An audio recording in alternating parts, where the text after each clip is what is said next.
జర్నలిజాన్ని agenda based జర్నలిజంగా ఈనాడు జ్యోతి మార్చడమే చిరాకు. ఎందుకంటే సాక్షి ఓపెన్గా వైఎస్ఆర్ కాంగ్రెస్ పార్టీ పేరుతోనే నడుస్తుంది, రాజశేఖర రెడ్డి బొమ్మతోనే నడుస్తుంది. ఇక్కడ వీళ్ళు తెలుగుదేశం బొమ్మ పెట్టుకుని, లేకపోతే చంద్రబాబు బొమ్మ పెట్టుకోవచ్చు, లేకపోతే లోకేష్ బొమ్మ పెట్టుకోవచ్చు.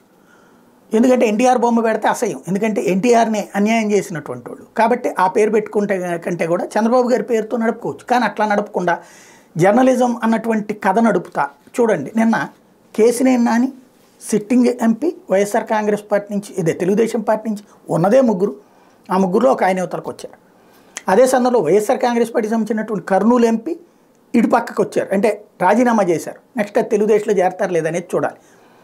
ఇక్కడ పాయింట్ ఏంటంటే, ఇక్కడ ఈనాడు రాసుకొచ్చింది వార్త, బీసీలుగా మా బతుకులు ఇంతే.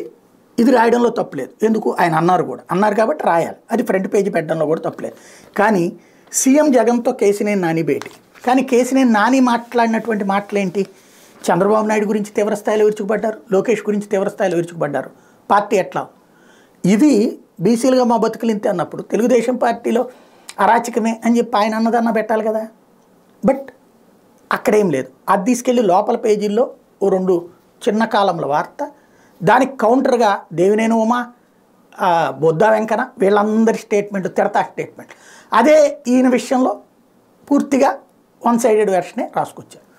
ఇది ప్రస్తుతం ఆంధ్రప్రదేశ్లో నిజమైనటువంటి వార్తలైతే జనాలు చూడలేరు, అటో ఇటో చూడాల్సి వస్తుంది.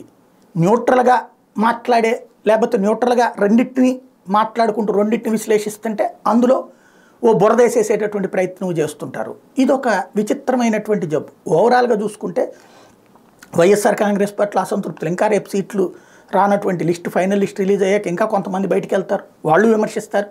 అదే సందర్భంలో తెలుగుదేశం పార్టీ నుంచి రేపు పొద్దున సీట్లు ఫైనల్ అయ్యాక జనసేనతో అక్కడ విమర్శలు ఉంటాయి. అవి కామన్గా జరిగిపోతాయి. ఫైనల్గా అల్టిమేట్గా ఈ మార్పులు చేర్పులు అనేటువంటిది అధికారంలోకి తెస్తాయా తెలుగుదేశాన్ని, లేదా అధికారాన్ని నిలబడతాయా లేదా వైఎస్ఆర్ కాంగ్రెస్ పార్టీకి, ఇది ఫైనల్గా జనాలు తేల్చాల్సినటువంటి అంశం.